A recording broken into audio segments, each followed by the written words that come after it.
Esta es una producción de Grupo Fórmula. Y te agradezco mucho, David Colmenares. Muy buenas tardes, auditor superior de la Federación, que me hayas aceptado esta llamada. Acabas de ir al Congreso, a la Cámara de Diputados, acabas de dar cifras, datos, y la verdad es que nunca nos queda claro, David Colmenares, muy buenas tardes, ¿qué es lo que revisa y por qué tan tarde la Auditoría Superior de la Federación? ¿Cómo estás, David?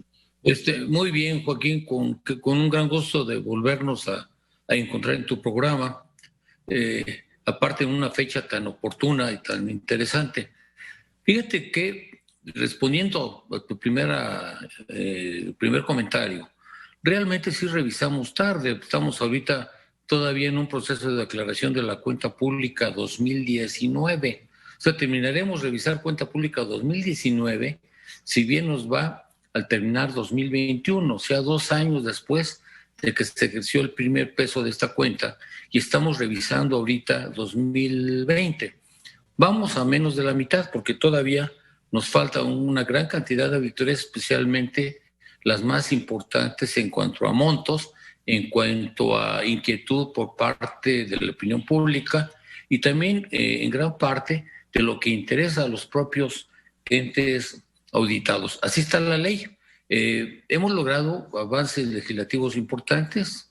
Ya comentaré, si me lo permite el tiempo, un poco lo que hemos avanzado en la auditoría digital. Ya estamos haciendo auditorías completamente digitales, que fue el tiempo que nos marcó la ley empezarlo este año, y el año que entra iremos avanzando hasta abarcar la totalidad, excepto en aquellas localidades, especialmente municipales, que se encuentran aisladas, sin internet o sin acceso a sucursales bancarias.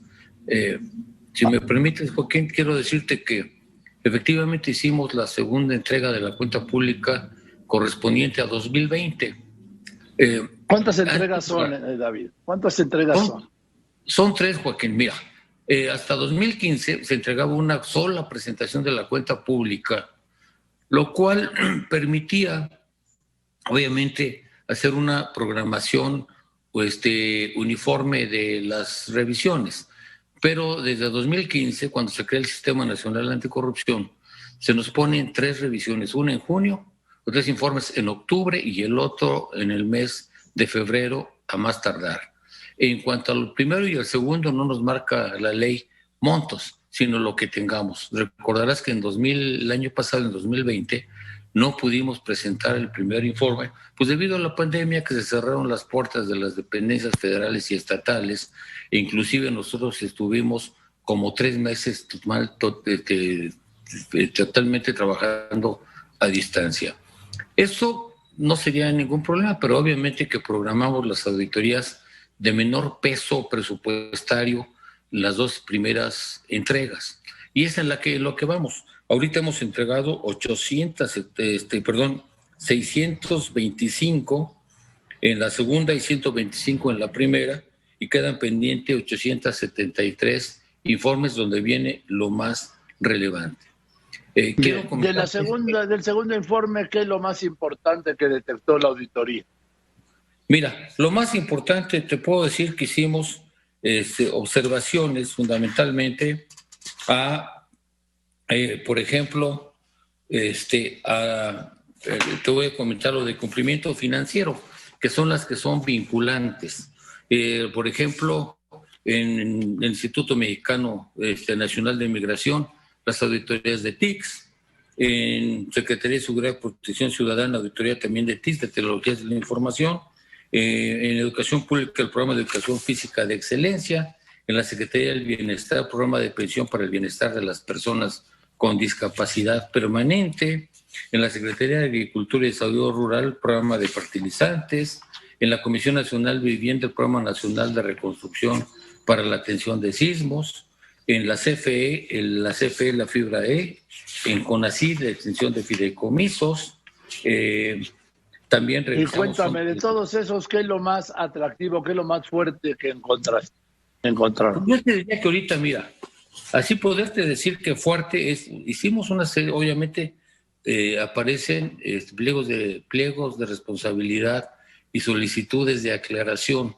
Es que lo importante es ver, cuando no tenemos la auditoría anual, que todavía la auditoría no se ha terminado, sino que entramos a un proceso de aclaración. Generalmente los entes auditados o dicen que no estamos en lo correcto o les faltó tiempo para presentar la información. En algún momento la pandemia ha sido un elemento importante para justificar estos retrasos. Entonces ellos tienen todavía, entramos a una fase que le llamamos de seguimiento, tienen 30 días para mandarnos la información que no pudieron entregarnos en los tiempos de la revisión. Y luego entramos a un proceso, nosotros tenemos según la ley 4 meses, pero si estamos interactuando con los entes nos podemos retrasar o atrasar o darles más tiempo para que pueda aclarar. Quiero decirte que el trabajo de nosotros no es ser pues recolectores de recursos para la TESOFE, porque cuando recolectamos recursos para la tesorería de la Federación, pues el recurso para los fines para los que era destinado el recurso, pues ya no se cumplieron, y quien pierde no son los entes, ni se fortalece la tesorería, se lastima a la gente que necesita esos recursos. Y hay programas que son vitales, particularmente cuando están vinculados a desastres naturales. Bien, se habla de crisis en las finanzas estatales, yo lo escucho todos los días, ¿sí? Y además una realidad, ¿no? Municipios Fíjate que hay una digo. realidad. Sí.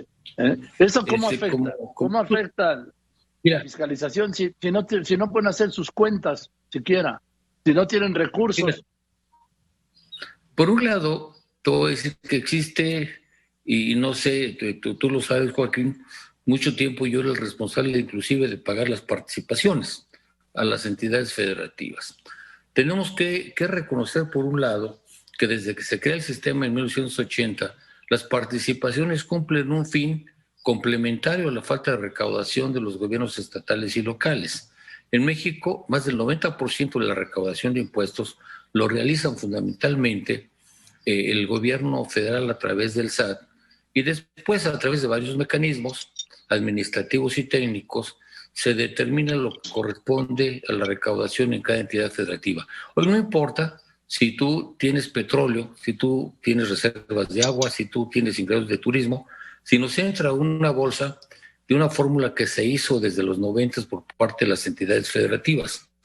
Déjame decirte que la propuse yo, siendo secretario de Finanzas de Oaxaca, porque buscábamos que estados como el nuestro tuviera una diferencia per cápita, que nuestros ciudadanos tuvieran una oportunidad de tener recursos parecida de las otras entidades.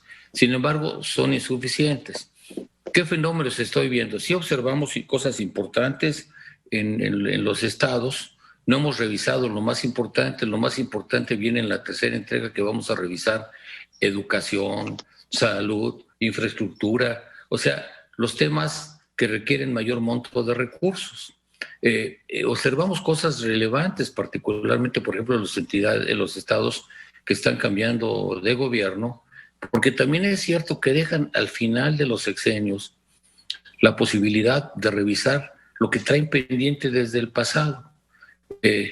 Obviamente, cuando se acercan faltando 2 semanas para dejar el cargo, pues ya no se puede revisar.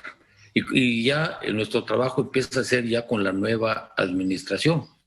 Bueno, déjame decirte, lo que se vislumbra este año, por lo que se ve en los periódicos, en los medios de comunicación, en tu propio programa, que van a tener problemas presupuestarios severos, muchos de estos 2 órdenes de gobierno, algunos con una deuda importante, por supuesto, que se incrementó mucho cuando las administraciones anteriores, pero en otros no. La deuda, y esto es un paréntesis, del país se concentra en 5 entidades federativas. Y si le agregas 10, ¿en cuáles? 5 más, son pues la Ciudad de México, el Estado de México, Sonora, Nuevo León y algún otro del norte.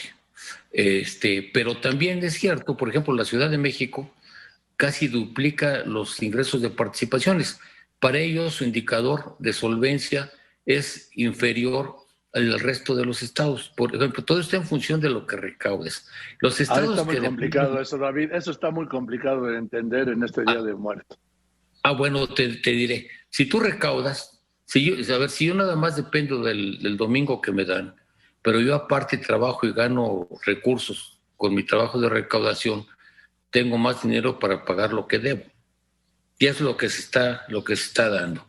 Entonces, y muchos gobiernos también han utilizado otros mecanismos, ya no de deuda bancaria, que es la que más se registra, sino dejan deuda con terceros, o sea, los proveedores y los contratistas. Por ejemplo, Tlaxcala es un estado que de acuerdo a su constitución no puede contratar deuda, más que de corto plazo, en un año.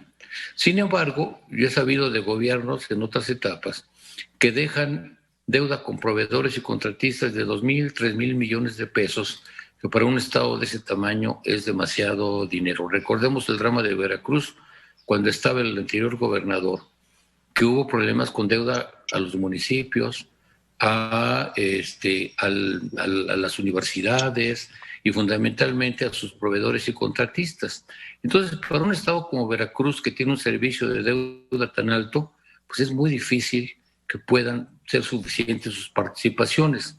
Por eso tienen que hacer un esfuerzo recaudatorio con lo que tienen. ¿Quiénes recaudan bien?